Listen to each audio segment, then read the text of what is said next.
Well, Josh has been spending a lot of time down in Costa Rica lately, and that's what he's going to talk about today, the birds of Costa Rica, and tell us a little bit about what it's like down there and what to expect if you go down to go birding. So, Josh, come on up. And I'll get the lights for you. Thank you very much. Hey everybody, glad to be back. It's been a while since my last presentation, but I'm excited to share this one with you all. Over the last couple of years, I've been lucky enough to spend several months in Costa Rica, and it has become probably one of my favorite places to go birding. And I'm really excited to share a bit of that with you in this presentation. And one thing that I like to say that it is a birder's paradise, and it really does feel that way. First off, has anyone been to Costa Rica before? Oh yeah, good. Yeah, excellent. So some of these birds might be familiar to you, and hopefully there will be a lot of cool stuff to that might be new. Hold on one second. It's coming. Try it again. Okay. You can just look at me. Oh, there you go. All right, I think I got it. Okay, so for anyone unfamiliar, Costa Rica is a small country in Central America. Here highlighted in blue, just above Panama. It's actually deceptively small, although it does have a big mountain range running down the middle and lots of rainforest. When you're in the country, it can feel quite large, but here it is superimposed over Montana. So, yeah, it really does give it some perspective. And so driving from one coast to the other, here I'll flip back. So it's on the isthmus as it runs down to connect with South America. And so there's the Pacific Ocean to the west and the Caribbean or the Atlantic on the east. And so to drive from one coast to the other takes the majority of a day. Whereas here you can see if the same distance was covered in Montana, it would probably only be like 2 or 3 hours. And part of that is because you go over a mountain range. The thing about being a small country on the isthmus there is that it's mostly mountains. And so that's the other big difference, is that most of the roads go up and over the mountains, whereas here we have, we're lucky to have some big valleys that a lot of our highways go through. So just a couple bits of information about Costa Rica. The language spoken in Costa Rica is Spanish. The currency in Costa Rica is the Costa Rican colon, which about 650 colones is $1. And so you're operating with big denominations, paying between 5 and 10,000 colones for a meal, which feels really weird. And the population is about 5 million, although most of that is in the Central Valley metropolitan area. So while the Central Valley is quite population dense, the rest of Costa Rica is actually quite rural, and there's a lot of expanses of natural areas. 28% of the land area is protected, and about half of that is as national parks. There's 28 national parks, 3 UNESCO World Heritage Sites in Costa Rica, 2 international airports, the main one being SJO in the capital, San Jose, or just outside the capital. There's a marked rainy season from May to October, and a dry season from November to April. And November to April is usually the time when people visit. Coincidentally, it's also the winter for the northern hemisphere, so it makes it a good time to visit. Wildlife in Costa Rica, it's no surprise that Costa Rica has a lot of animals. 914 bird species have been recorded on eBird. And that number is about the amount of bird species recorded in the United States. So a country as small as like a quarter of Montana has 900 species. There's 7 endemic bird species, meaning those birds are found nowhere else. 4 of them on the mainland and 3 of them on the Cocos Islands, which are a small group of islands a couple hundred miles off the coast. 240 mammal species, 109 of them being bats, which is a trend around the world. The majority of mammal species are bats. About 235 reptile species and 190 amphibians. Now, in researching the number of insects and butterflies in Costa Rica, I got some mixed numbers. The best guess was about 5,000 species of insects, with 1,300 being butterflies, although there was a paper published that some experts extrapolated out based on some plot studies, and they came up with a number of 300,000 species of insects possible in Costa Rica, which is mind-blowing. So I'm going to go over a couple bits of information about planning a visit to Costa Rica, and then we're going to go on a little bit of a virtual tour and lots of bird pictures. So first off, there's a lot of questions about what to consider when planning your trip. Primarily, how long, where to go. Go with local guides or hire local guides or go on a birding tour, and what kind of budget. So for the duration of a trip and where to go, I recommend a minimum of 2 nights in one location. That gives you 1 full day plus an evening and a morning on either end. And visit at least 2 ecological zones. And that's what we're going to get into here shortly, is going over the different eco zones.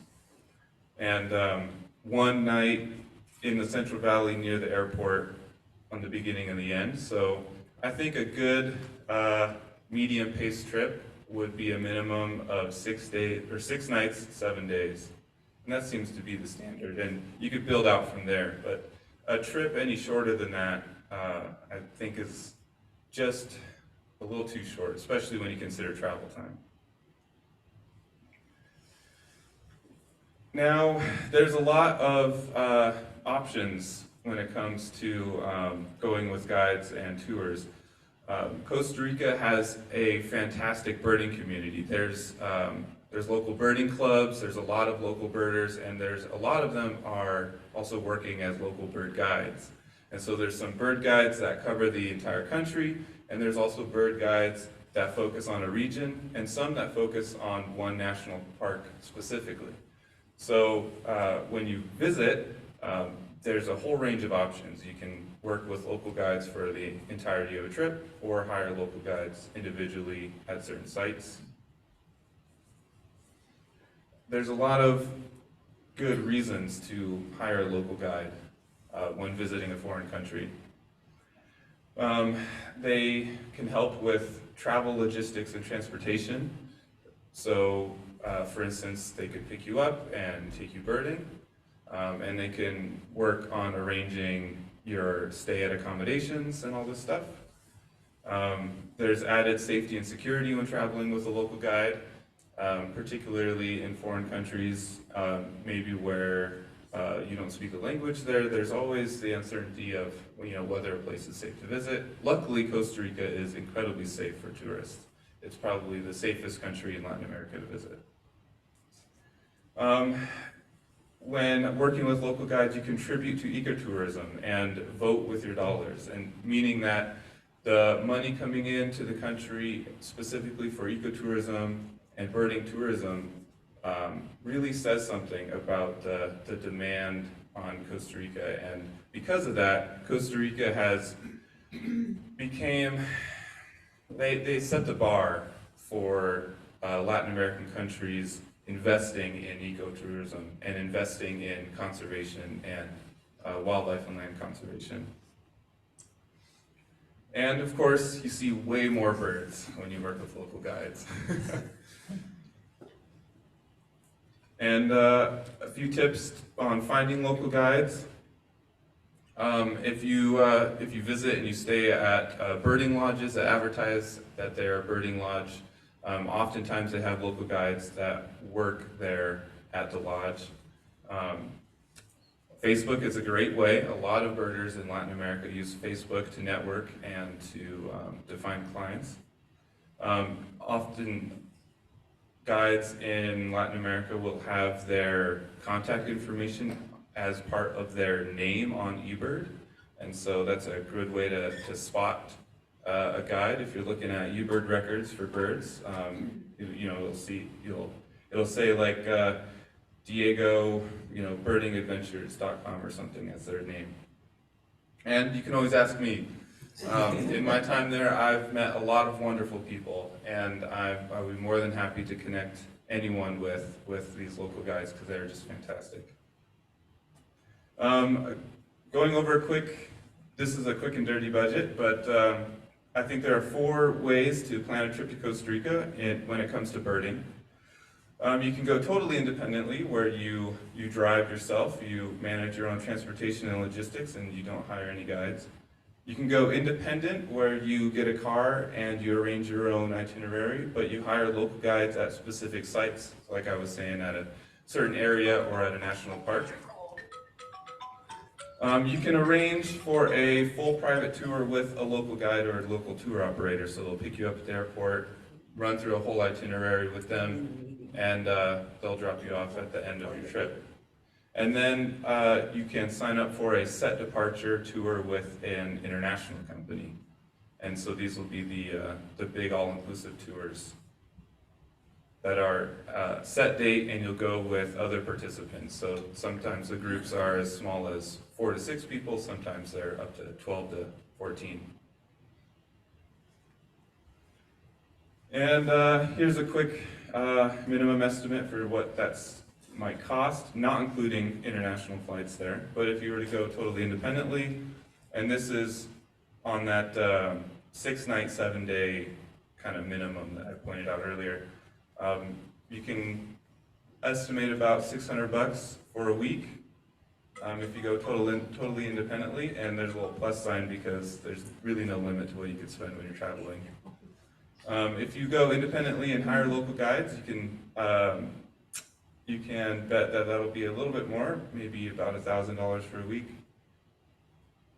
If you go organize a private tour with a local guide, that might be up to $2,000 for a week. And a set date departure tour with a company might be $3,000 and up for a week. So these are not including local flights or international flights, but these are some rough estimates of what a trip might cost. And now we'll get to the fun stuff. A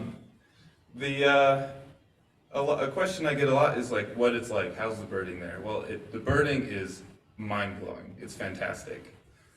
Here's my good friend Tom on the left, and we are just flabbergasted that there's this bird here standing right in the trail. This big, like basketball-sized potato of a bird called a great tinamou. And then this is my partner Holly on the right, just inches from a hummingbird feeder with a couple hummingbirds on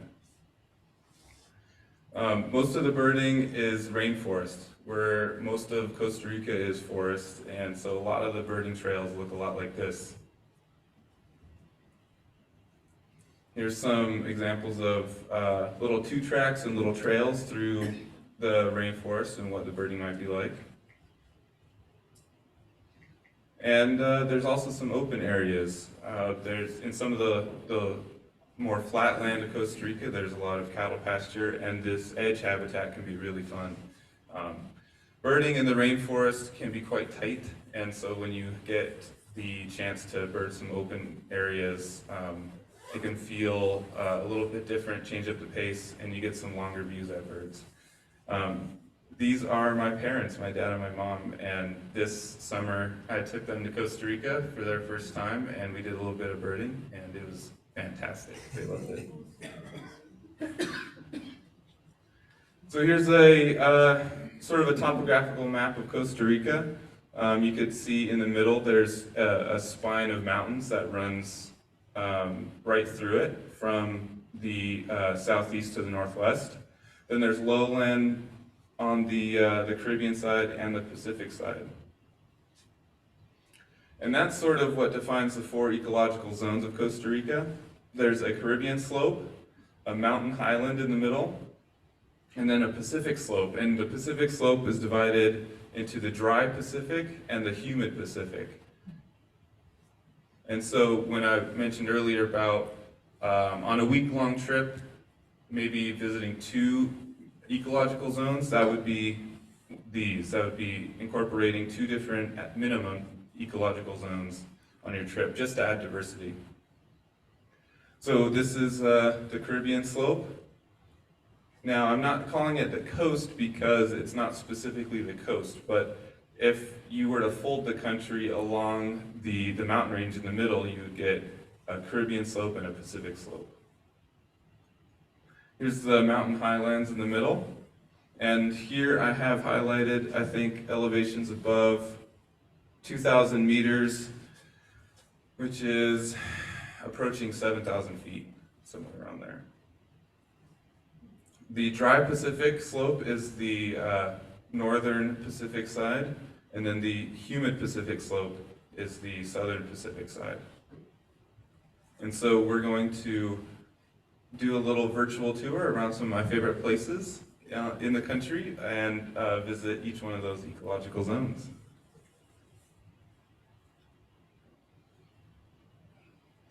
So most of the time you'll start a trip flying into San Jose in the middle of the country. Here's the airport with the start of the Talamanca mountain range behind that airplane. This is just outside the airport. Looking, I think this is looking north to a set of volcanoes that mark the northern end of the mountain range ecozone. From the airport, we're going to take the highway that goes up and through some volcanoes, and we're going to head to the Caribbean slope. Now, on the way there is a fantastic little cafe restaurant with amazing hummingbird feeders and bird feeders that I always try to make a point to stop at, and that was the first place that we went to when I took my parents there. Our plane landed at like 7 in the morning, red eye from LAX, and for breakfast we went to this little cafe. It's called Cinchona. So in Costa Rica, the word soda is what they call little cafes. So all the little cafes will be soda such and such. And then Mirador means overlook. And so this is the soda and Mirador Cinchona. And these are what it's famous for, is the food and the overlook. Here, this is, I forget the name of this waterfall, but I'm standing on the balcony of the restaurant, looking out at the waterfall there. And then this is an example of a classic Costa Rican breakfast. This is called gallo pinto. I'm not sure why it's called that. That translates to painted rooster or spotted rooster. I think it's referring to the rice and beans here in the middle of the dish. It's like cooked rice and cooked kidney beans, cooked separately, and then they throw it into a pan together and kind of fry it on a saute pan together real quick, and it kind of has this like black and white pattern. And then there's always eggs, and up on the top of the dish there's sweet fried plantains, which are overripe plantains that they saute in butter, and it's amazing. And then at the bottom of the dish there's a square of fried cheese. And it's a very different consistency to any cheese that I've had here, but it's amazing. And so this is the classic breakfast. And at Mirador Cinchona, there's amazing hummingbird feeders, and they'll let you get quite close. And they set out papaya and bananas for birds, and here's a emerald toucanet, just right there on the balcony. So now we'll get into the birds. There's a lot of hummingbirds that in Costa Rica. I don't remember off the top of my head how many species, but it's got to be, I don't know, 40 or so species of hummingbirds. One of the most common ones here is the green-crowned brilliant. There's also a green thorntail. And my favorite, the violet saberwing. This is a huge hummingbird. It's probably 5 inches long, so it's as big as some warblers. And it has a commanding presence at the hummingbird feeders. It scares everything else off. This is a little guy. This is one of the 4 mainland endemics, the coppery-headed emerald. And here's the northern emerald toucanet of the blue-throated subspecies. And these are all birds that are very common here at this little restaurant. Crimson collar tanagers are another goodie. And one of the specialty birds to look for here is the prong-billed barbet, which is, it's a pretty cool, adorable little chunky bird, but it's also one of only 2 species in its family, so it makes up a very unique family of birds. And on my recent visit there, we had a black guan show up to eat some of the fruit here, which is a highland, like, turkey, kind of essentially, right? And guans are arboreal, so they're these big, chunky, turkey-like birds that run around in the trees. And this is the first time I've seen one here, but that was very, very, very cool. Next, we'll move to the Caribbean lowlands. This region here where the arrow's pointing to is called Sarapiquí, and it's a really famous area to bird in the Caribbean lowlands. It's big lowland rainforest. There's a number of places to stay there, lots of birding lodges. One of the most famous is a place called La Selva Biological Station. And they've been running research projects there for a number of years, but they also have cabins and accommodations for you to stay there, and local guides on the premise. Here's the entry road to La Selva. The last couple times I've stopped there, I've just birded along the half-a-mile long road that leads to the entrance, just because the birding is so amazing there. Here's my good friends Tom and Andrew. On our first trip, this was our first time there back in 2019. And that trip is when I saw my 1,000th life bird on that spot, which is this little bird called a tiny hawk. It's a small accipiter, smaller than a sharp-shinned hawk. And what was really cool about this experience was maybe half an hour later, my good friend Andrew saw his 1,000th life bird in the same spot. This chestnut-colored woodpecker, that individual. Yeah. And I'm not sure what it's feeding on, but that is, or why it's there, but that's a heliconia flower. And so, being a woodpecker, I don't know if maybe there's ants coming into to get the nectar or whatever. I've never heard of a woodpecker feeding on nectar. And here's a little better photo of a tiny hawk that I got later on. In the lowland rainforest there at La Selva, broad-billed motmots are a really common bird. Motmots are a family of birds related to kingfishers, and kingfishers nest in dirt banks along rivers and lakes and stuff. They excavate their own burrow into sandy banks, and so do motmots, and all the birds in that order of birds do actually. Slaty-tailed trogon is another good bird in a good quintessentially tropical family of birds. Although we don't have any motmots in the U.S., but we do get a trogon, the elegant trogon, in southern Arizona. Some of you may have been there to see that bird. Collared arisari is a medium-sized toucan that's in the Caribbean side. Red-throated ant tanager. There's a lot of birds in families in the tropics that we're familiar with, you know, sparrows, woodpeckers, even parrots. But there's also a lot of birds that are really unfamiliar. And ant tanagers kind of ride the line. They're kind of like tanagers, but they hop around the understory kind of like towhees. Here's an olive-backed euphonia, a little songbird in the finch family. That's a Caribbean slope specific bird. Here's a cocoa wood creeper. Now that's in the family of birds that are really unfamiliar to North American birders. They kind of behave like woodpeckers, creeping up the tree trunks and whatnot, but they're a songbird. Scarlet rump tanagers. Here's a male and female. These are pretty common all over Costa Rica, and there at La Selva is a good place to see them. There's also some amazing non-birds. Green and black poison dart frog, strawberry poison dart frog. On the left here, brown-throated three-toed sloth, and on the right, mantled howler monkey. Both of these I saw there at La Selva. And then from La Selva, we'll move north to an area called Caño Negro.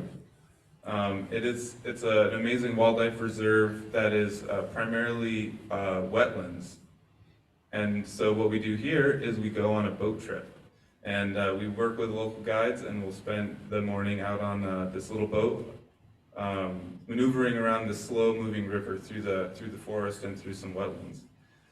It's often a highlight of a trip, and the bird diversity there is incredible. The last time I did this boat trip, in 4.5 hours, our eBird checklist was 165 species.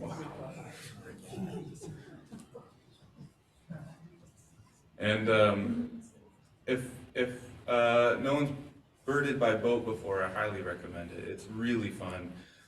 One interesting thing is birds don't recognize boats and people on boats necessarily as threats.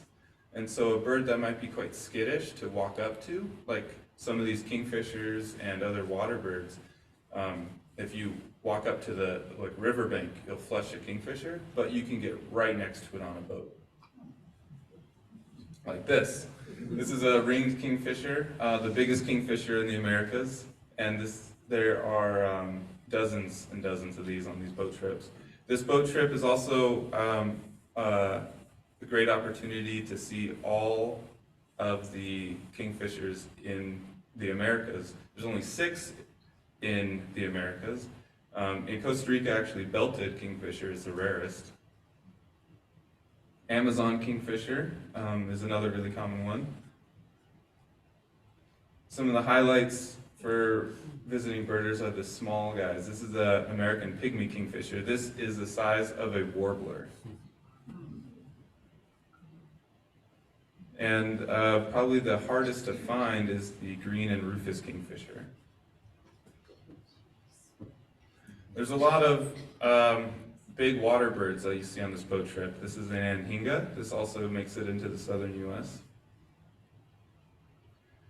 This bare-throated tiger heron, pretty common heron of Costa Rica and throughout Central America. This is a wacky-looking bird. This is the boat-billed heron. It has a huge, I don't know if you can see, can't tell on this photo necessarily, but it has this big wide bill, and it has a big mohawk that'll flare up. And you can kind of see it has quite large eyes as well. This boat-billed herons are primarily nocturnal. Sungrebe, which is a bizarre little bird, is also one of our targets on this boat trip. Green ibis. Black-collared hawk is a marsh specialist, which we search for on these trips. Nicaraguan grackle is another specialty. This is a range-restricted bird. It only lives in southern Nicaragua and northern Costa Rica, and so this boat trip is probably the best place in the country to see it. And the massive stork called a jabiru. Now, it's kind of hard to tell from this photo, but it is a huge bird. It probably has an 8-foot wingspan, and I saw one flying once in Belize, and it kind of looked like a small plane. There's also a lot of spectacled caiman that we see on this trip, which makes it exciting. And in the area, we also do a bit of owling, and there's a road that goes right out of town, where we go owling the night before or the night after these boat trips, and we often have quite good luck. So last time I was there, we saw striped owl, Pacific screech owl, and a bizarre bird called a great potu, which I tried to make this as close to correct size in comparison to each other. The great potu is a huge, huge bird. And then from here, we'll move down to the Arenal area, which is some foothill forest. One of the kind of a secret spots is this little place right in the town of La Fortuna, and it's advertised as a sloth trail, as sloth tourism, and there's a lot of people who go there to see sloths. The name in Google is called Bogarine Trail, sloths, and more sloths. But it's really good birding as well. It's fascinatingly, it's only in this little forest patch right on the edge of town. Here's a little trail map and a photo of the trail. One of the birds that we look for here is the white-collared manakin. And if any of you watched the nature documentaries David Attenborough shows, often they talk about mannequins and their bizarre little dances. These guys don't do the group dance, but they do a display where they'll clear a little patch of ground of all the leaf litter, so it's just a bare ground, and then they jump back and forth between saplings, just inches above the ground, and every time they jump between saplings, they like snap their bills, and they kind of jump back and forth like popcorn. The keeled-billed motmot is a specialty bird that we look for there, along with the fasciated ant shrike.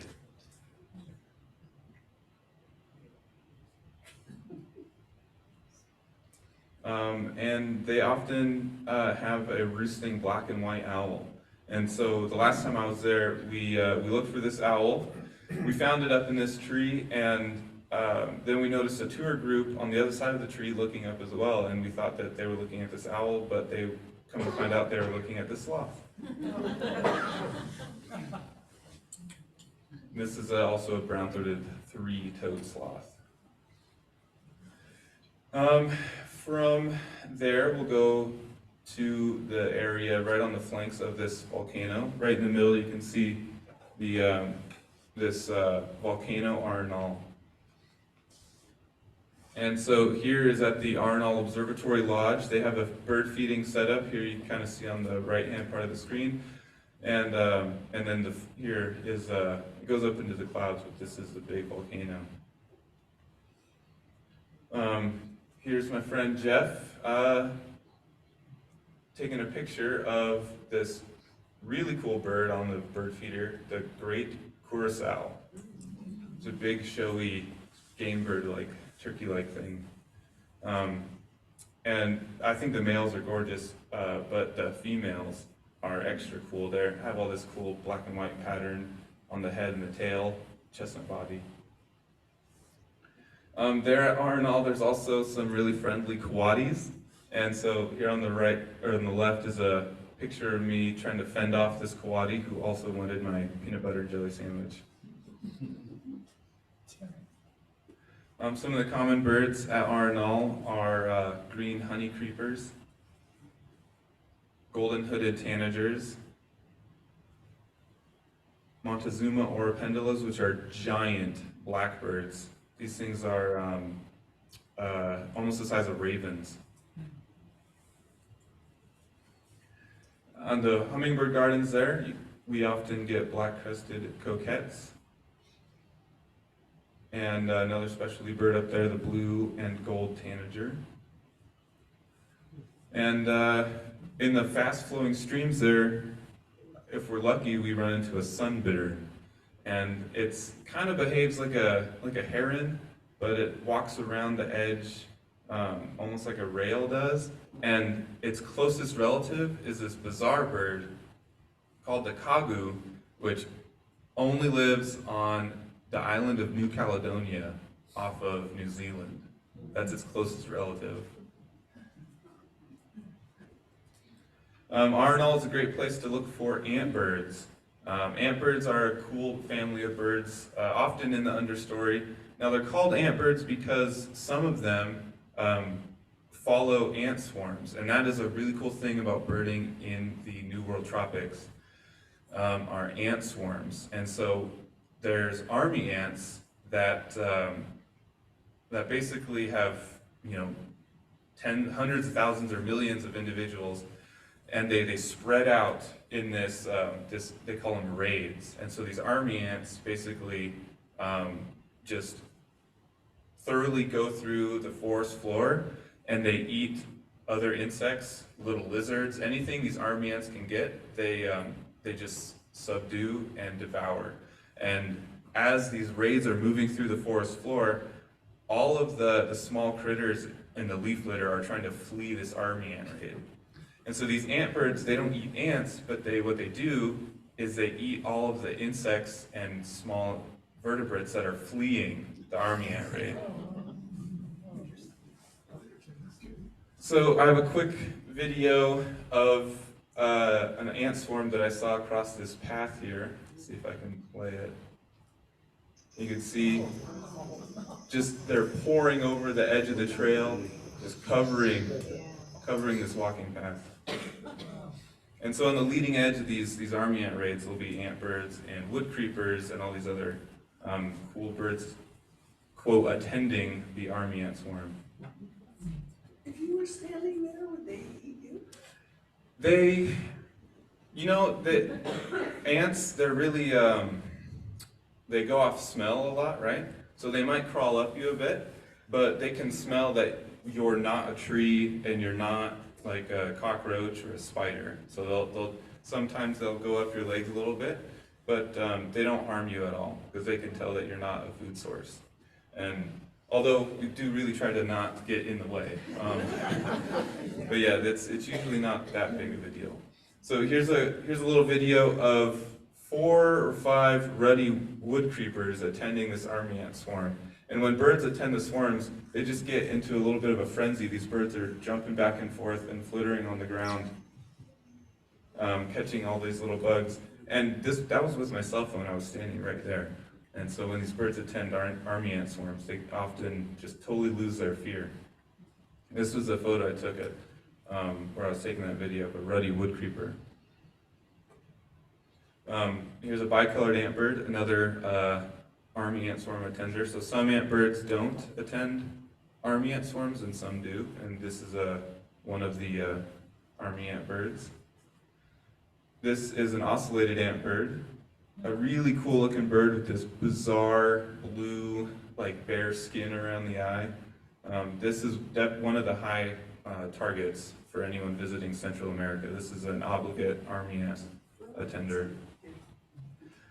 And this bird, the rufous vented ground cuckoo, is a really special bird. It's a huge member of the cuckoo family that runs around on the ground, essentially a tropical roadrunner. It's the size of a roadrunner, but it lives in the tropical rainforest, and it attends army ant swarms. They're really, really rare, really scarce, and so often you can spend days and days in the rainforest and not see them, unless you bump into an army ant swarm. And then when you do, these birds are just running around at your feet, And so this one showed up at an army ant swarm at this biological station in Costa Rica. And this ant swarm, how they work, they often are in their raid mode for like 3 weeks, and then they'll all of the ants will convene and make this like ant hive made out of other ants, and they'll lay dormant for a week, and so they go on and off. And this cuckoo was attending this ant swarm for 3 weeks, and thousands of people went to see this bird. It was like a rare bird chase. And people flew in from the US and Colombia and Mexico all to chase this bird. Wow. Yeah. Luckily, I was crossing my fingers and praying that it was going to stay, because it was found in February of last year, and my trip started on the 1st of March. And basically, I got there with some of my friends, and we saw this amazing bird, and no one saw it since. We were the last ones to see it. From there, we'll move to the Pacific side, but not without stopping for the three-wattled bellbird. This is a really cool, really bizarre bird. It's like long, fleshy wattles coming off of its bill. This is a Central American specialty and a really sought-after bird. They open their mouths and it looks like they let out this like massive sound, but it is quite loud. But as we'll see in this video, they have their mouth open for like maybe 10 seconds, but only 1 second of it sound comes out. Okay, now he turns around. No, hello. Now he turns around. That long. That was it.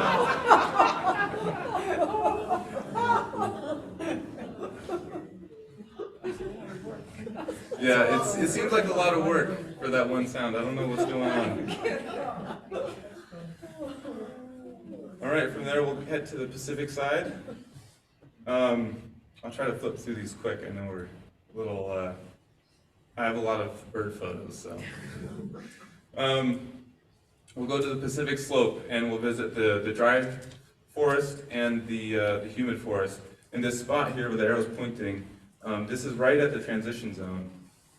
So here, this river, the Tarcoles River, basically forms the border between the dry forest and the humid forest. The dry forest to the north and the humid forest to the south. So our first stop in a place I love to go.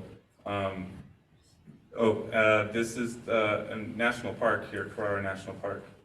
But our first stop, where the arrow's pointing, is a hotel called Cerro Lodge. And I love it so much, I even brought my parents there when we were there. We just stopped by for breakfast and did a little bit of birding. But there's a scarlet macaw on the sign here, and that is totally accurate. There are tons of scarlet macaws in this area. The accommodations here are fantastic. A lot of them are little cabins, and then there's a couple sets of rooms, but it's all set within this seasonally dry forest. And so in the rainy season, from May through October, it greens up, but then November through April, it's a deciduous forest. So a lot of the trees will drop their leaves, and it looks really wild. Everything looks quite dry. And there's some trees there that have these huge trunks where they store water, and the trunks are covered in like 3-inch long spikes. And I like to say that the Pacific side of Costa Rica has the best sunsets. And this was just a cell phone photo right there from Cerro Lodge. And looking west from Cerro Lodge, they have an amazing balcony. You can actually see across the Gulf to the Nicoya Peninsula on the other side. And so here on the left, you can kind of see a lot of these trees don't have any leaves. This is in the dry season, so this is my partner Holly, and she's looking at a double-striped thickney, which is a really tall shorebird. It's like, I don't know, it's like a killdeer wanted to be a bit more camouflaged, and also like 3 times as tall. My absolute favorite bird of Costa Rica is the turquoise-browed motmot, which is this amazing, showy motmot in the dry Pacific side.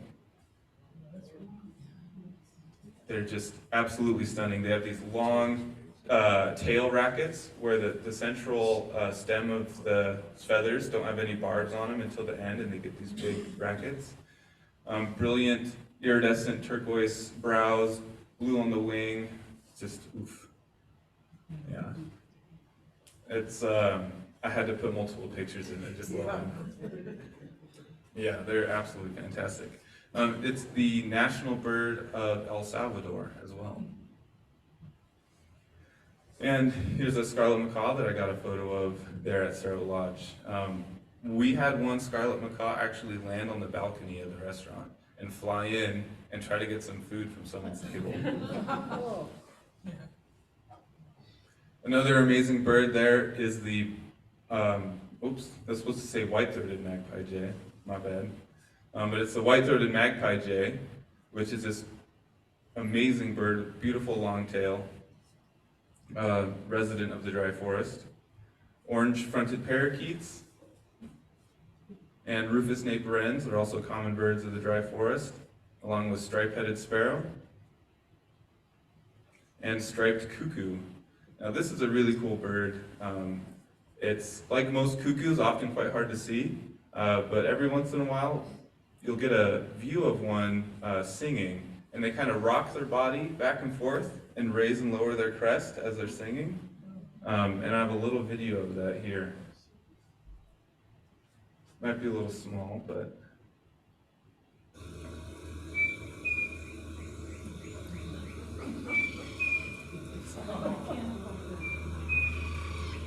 yeah.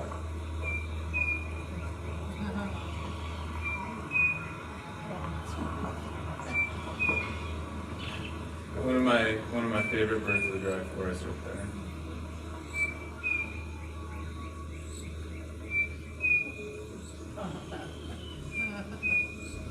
That's really cute, Josh.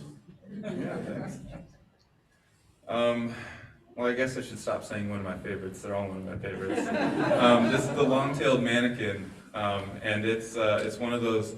Now, this is one of those manakins that does its mating display with a partner, and they dance. 2 males will dance together as dance partners, but only the dominant male will be the one to mate with the female. This, I think, is a fantastic bird. It's kind of hard to see here, but they have two long tail streamers that give them their name. Actually, I have a tattoo of this bird. Yellow-headed caracara is another bird of the Pacific slope. And so we were just at the dry forest on the north side of the river, so we're going to move to the national park here, which is more humid forest on the other side of the river. And Carrara National Park is an amazing destination for birding. This is one of the national parks that have local guides there at the entrance. So if you visit on your own, you can hire a local guide there, or you can go with a guide that you hire beforehand. This shot was there in that humid forest transition zone. This is my partner Holly. One of the birds to look for in Carrara National Park is a streak-chested ant pitta, these little round Nerf balls on stilts. There's a leaf obscuring it, but it really doesn't have any tail, and gives them this weird like ball on stilts appearance. Black-throated trogon is another bird there at Carrara. Rufous-tailed jacamar. And last couple times when I was there, there was a nesting collared forest falcon, which is it is a falcon, but it acts more like our accipiters, where they're forest hunters, and it's quite large. This is the size of a goshawk. White-whiskered puffbird, which is a predatory bird. It's kind of small, but it will often hunt lizards and frogs. Blue cap manakin, gray-headed tanager. This is the gray-headed tanager is also a bird that attends army ant swarms. And the black-faced ant thrush, although it has ant in its name, it does not attend ant swarms. And here's a photo of that great tinamou.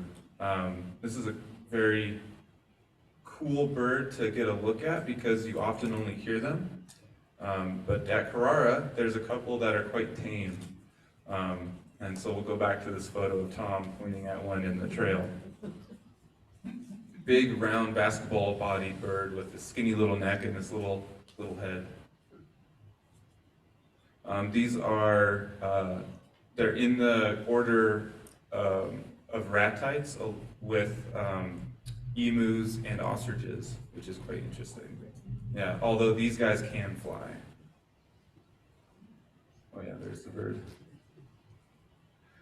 There's also a lot of cool wildlife to see, I mean everywhere in Costa Rica. This photo I got at Carrara, this is called a delicate amoeba, or a whiptail lizard. And so from there, we'll head down to the southern part of the country, to the Osa Peninsula. This is squarely in the humid side of the Pacific slope. And this is one of the most biodiverse regions in the world, if you include all taxa, plants, insects, and everything. And so the region that I'm going to highlight is called Dos Brazos, meaning the two arms of the river. There's a river that splits right there. And this is one of the places I stayed. This amazing open air, like wooden cabin with a hammock hanging up, and just this amazing rainforest view right off the back. And here's a little road that runs through Dos Brazos, and then there on the right is one of the rivers.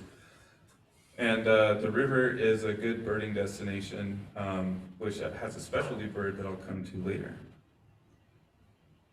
And here's a little bamboo patch that you can also find in Dos Brazos. Spectacled owl is a good bird. They're actually quite widespread, although like most owls, they're hard to find. And this was on my last trip to Osa. I was birding with some friends, and this guy who lives there stopped us on the trail, and he asked if we wanted to see an owl. I'm like, yeah, I want to see an owl. He's like, okay, well, it's $2,000 per person. I'm like, oh, well, colones, so it was only like $3. So we gave him a little bit of cash, and he just like walked us through his property, and he had 2 spectacled owls just right there.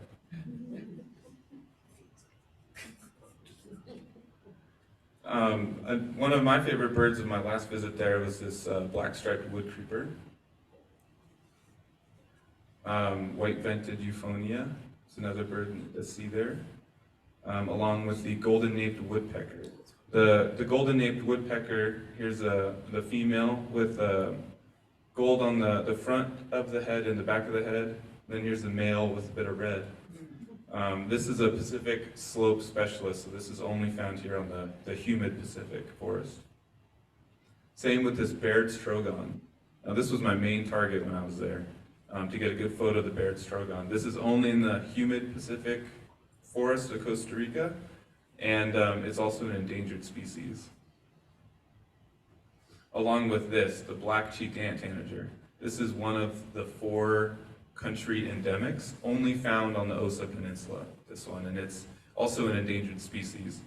And there's some really enthusiastic and compassionate people in the Osa doing a lot of good bird monitoring and conservation work, and they're doing a nest monitoring project with black-cheeked ant tanagers. This is the yellow-billed cotinga, another endangered species only found in the humid Pacific side of Costa Rica, and the best place to spot them is on that bridge by the river, of the photo that I showed a little bit ago. It's estimated that there's only about 300 individuals of this species left.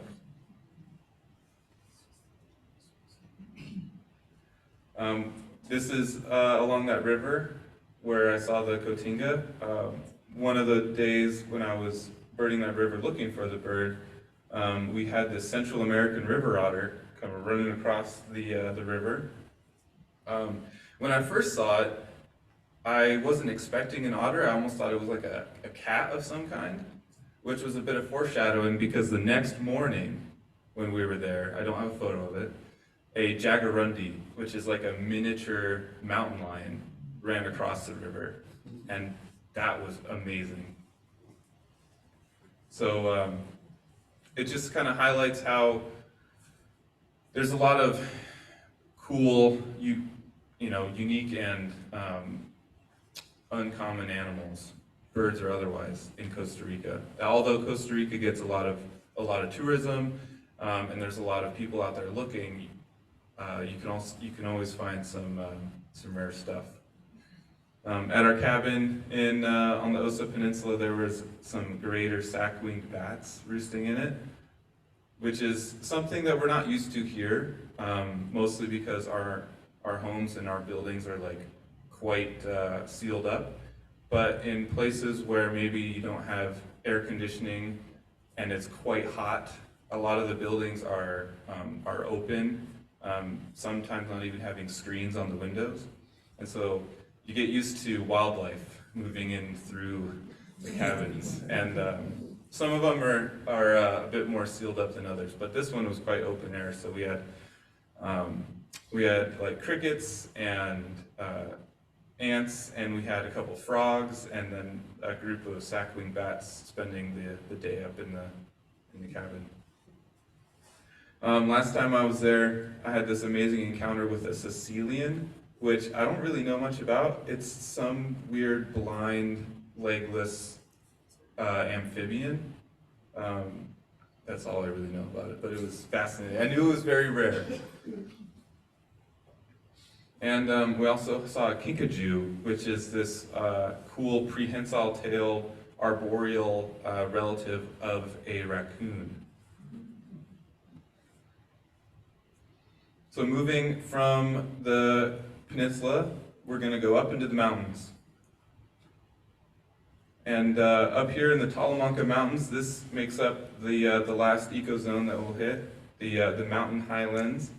And the Talamanca Mountains, being a huge mountain range going all the way up to 11,000 feet, really drives biodiversity. So there's probably 60 species of birds that are only found in this mountain range, shared between Costa Rica and western Panama.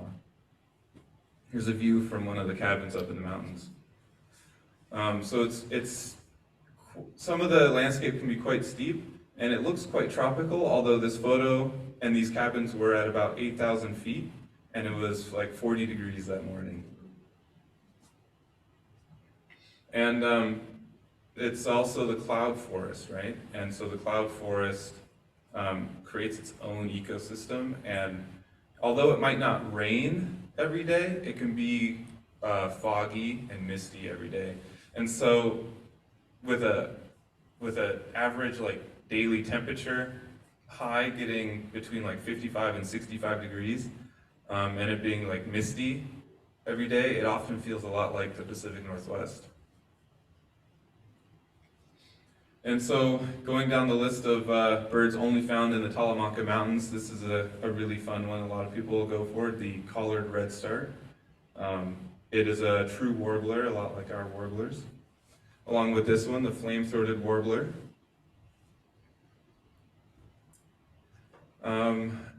And the sooty-capped chlorosphingus, which is actually a sparrow. It's related to sparrows.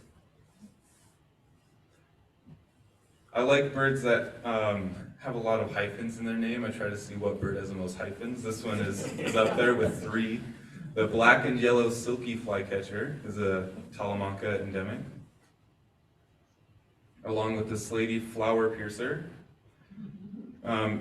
There's a lot of flower piercers throughout Latin America, and what they do is they have a really sharp lower mandible, and they pierce the base of long tubular flowers and steal the nectar. So they're called nectar robbers.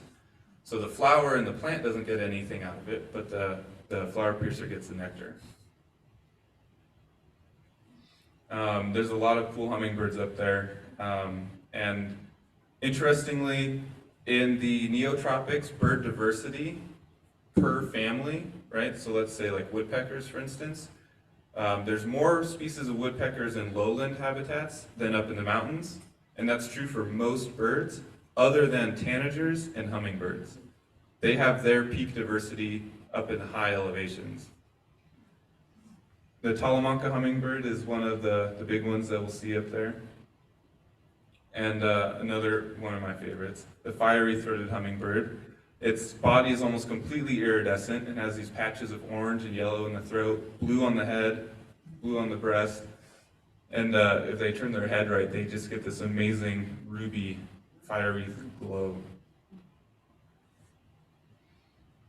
Probably the most famous bird from the highlands there, the resplendent quetzal. So this is a male here with its really long tail streamers coming all the way down to here. This was the best photo I can get, but I asked my good friend Diego, who lives there, for a photo. This is his. Absolutely fantastic birds. One of our main targets when we go. And there's some good night birding. The dusky nightjar. This one was just sitting right on the parking lot of our lodge last time we were there. Also only found in the Talamancas, along with this, the bare-shanked screech owl. Bare-shanked is kind of a goofy name, but some of you might know owls always have feathers all the way down to their feet, but the bare-shanked screech owl does not. It kind of is like a hawk, where its feathers stop at the knee and its lower leg does not have any feathers. And then at the very top of the mountain range, it gets so high up that the trees cannot grow, and we get this like alpine zone. Here it's called the Paramo, which is basically their name for alpine tundra. And so this is above tree line, and up here there's two specialty birds that we look for, the volcano junco, which probably has one of the best bird names, and the timberline wren. Both of these birds we saw there right at about 11,000 feet. And making our way back towards the Central Valley, wrapping up our virtual tour, we'll just make one quick stop at this place called Casa Tangara Dowii, which is, Tangara Dowii is a Latin name for this bird, the barrel-cheeked, spangled-cheeked tanager. Oh my gosh, I forgot what it's called. And he has this amazing bird feeding setup with which he gets a lot of birds that you don't often see out in the open will come to his bird feeders. Now, when I was there, I missed some of the big ones. There's a wood partridge and a buffy-fronted, buffy-fronted something, I'm going to forget what it is. Dove, buffy-fronted dove. But some of the birds that I did see, this chestnut-cap brushfinch, brushfinches are like tropical towies. They're big sparrows that root around on the ground, and they're often really hard to see in the rainforest because it's so dense. But here at his bird feeders, we get a good look at them. Same with the white-naped brushfinch. But one of the best reasons to stop at Casa Dowii is he brews his own beer, and he names them after a lot of the local birds. So here on the left, this one is named after the clay-colored thrush, which is the national bird of Costa Rica. And on the right, here with the coffee beans, this is a beer named after the Cabanis's ground sparrow, which is one of the 4 endemic birds to Costa Rica. And that bird is tied specifically to coffee fields. So that's where we get this coffee stout. And there we'll head back to the Central Valley, and like with a tour or even visiting on your own, It's often good to get in the day before your flight, but that means you might be able to do a little bit of garden birding. And kind of the fifth eco zone, I might say, in Costa Rica is the Central Valley. So this is a map from Google of the metropolitan zone. You can see San Jose, the big capital city on the lower right. Up here in the upper left, though, where the arrow's pointing, that's where the airport is. And so just, maybe like a 20-minute drive from the airport. Here's the airport again. You get some really cool garden habitats and coffee fields. Basically, all the green that you see around the town here, all of those are coffee fields. So all these little patches are often like brushy corridors and coffee fields. And so here's a couple shots of what that looks like. On the left here, these are big coffee plants. And the garden birding on your arrival day or your departure day of Costa Rica can be really quite good. There's white-eared ground sparrows that are often in gardens in rural areas. Lesson's motmot is a really cool bird that you often get in gardens. And we see a couple North American birds. These coffee fields get a lot of migrants that overwinter there. So Baltimore oriole is really common in these zones, along with summer tanager. But one of my favorite, well, I say that a lot, is here's the Cabanis's ground sparrow, one of the 4 endemics to Costa Rica, and it's only in the Central Valley, only around coffee plantations. And here it is in a coffee bush. So that wraps up the virtual tour. Can anyone guess how many bird species I showed in the slideshow? 75. A lot, yeah. 75? Anyone else? 165. What's that? 165. Oh, that would have been good, 165. Yeah, good callback. No, not quite that many. 95 species. Yeah. In how many days, Josh? In how many days? Well, as you know, bird photography takes a lot more time.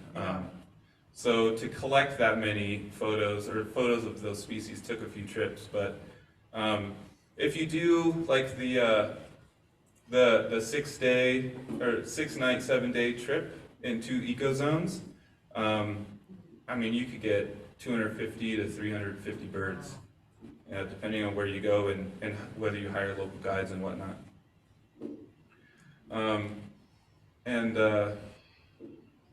So that was the virtual tour, and just a couple quick notes if you are planning your trip. Again, now that we went through the eco zones, you can kind of see what I mean about having 2 nights at each spot and 2 eco zones, because the bird life is different. And then the estimated budget for the different trips. And if you're interested in going to Costa Rica, let me know. I have a lot of tips for independent travel. I've saved a whole Google spreadsheet of like GPS pins for all these good birds and all these little tips and tricks. I also have a lot of good recommendations for local guides, and I'm also leading a couple tours, so if you're interested, let me know. Thanks for watching.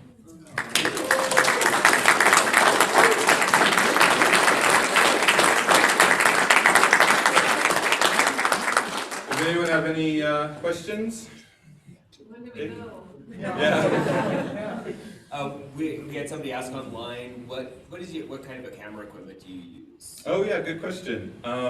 So I've always been a Canon person, but I switched the last couple of years. So most of these photos are on my new setup, which is an Olympus camera with a Panasonic lens. So it's a smaller, more compact setup, better for travel. Wow, that's a good photo. Yeah, thank you. Any other questions? Yeah? I was in Costa Rica at Thanksgiving, and I can't believe that you could travel for a week for $600. Oh yeah, it all depends, right? So that was kind of like my guess on the minimum. So renting a car, so Costa Rica's one of the more expensive countries in Latin America. Some of the costs are on par with what the US is, some of them are cheaper. Renting a car and hotels are often the same in the US, sometimes more expensive. So renting a car could be, you know, $50, $60 a day. Depending on where you stay, it could be between $40 and $140 a night. So yeah, it can get expensive. Yeah. Do you have a website? I do, yeah, I do have a website. I don't have it up here, but my website is glacierbirding.com. And on there, there's some links for some of my trips and whatnot. Oh, Yeah. Yeah? how did you learn all the language of the birds? And how long a period of time did it take? Yeah, how long did it take me to learn the birds and the behaviors and whatnot? Well, I did a lot of studying before I went, and you know, being as bird obsessed as I am, I just, you know, can bury myself in books and literature. But also, I spent most of my life trying to become the best birder I can, and what that means is I feel like my brain is wired in a way where I absorb bird information pretty quickly, and so some of it is studying, but some of it is just being there and just looking at the birds and just experiencing, you know, the bird life and learning the calls and whatnot.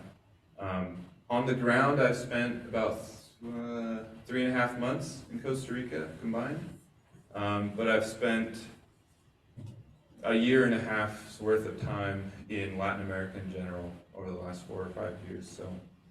So I have spent a bit of time there. It does take time, right? And it's like hundreds and hundreds of birds. Good question. Thank you. Yeah, here's wow, thank you, Jake. Here's my website. Josh, Yeah. I'm thinking that in a lot of these environments, the birds are really hard to see, and I'm wondering how many you know are there by ear without ever seeing them. That's a great question, yeah. Especially in the lowland habitats, you know, in any one spot, there could be 50 to 100 species, you know, that you could see within a morning's birding.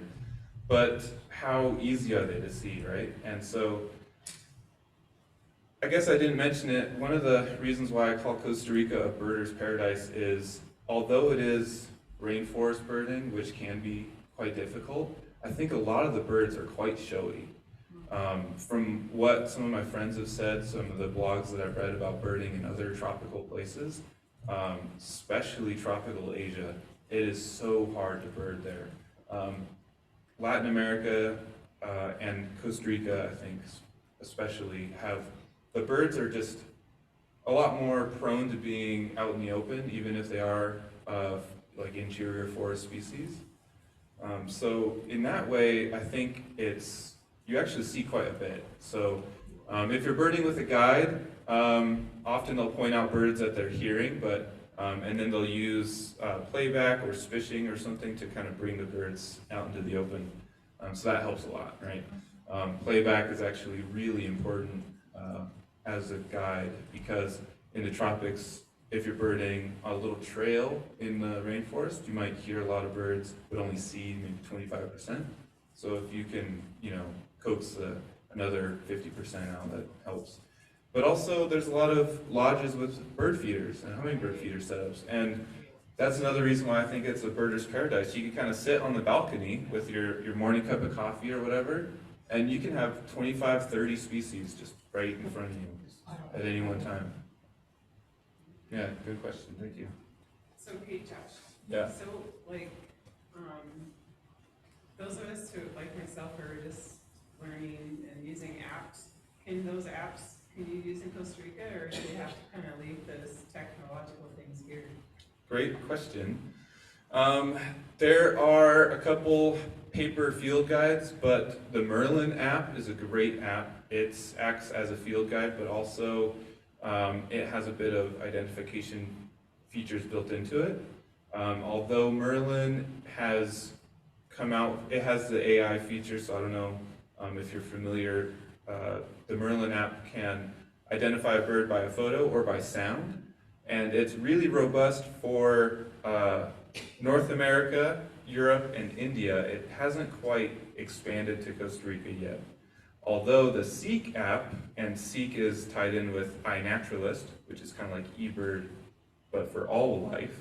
The Seek app has a lot of AI identification built into it for the world over. So if you're in Costa Rica, and what's really cool is it's real time. So if you're in Costa Rica and you're sitting on the balcony watching birds at the feeder, you can just pull up your phone and point the Seek app at the bird at the hummingbird feeder, and it'll identify it right there in real time for you. And it also does audio. So that's a lot of these top-notch bird guides that I've been talking to recently. They say that we are right now is the golden age of ecotourism and birding travel, because it's at this cross-section of accessibility, literally to some places, but also breaking down the barrier to entry to become like a birder or enthusiast going there.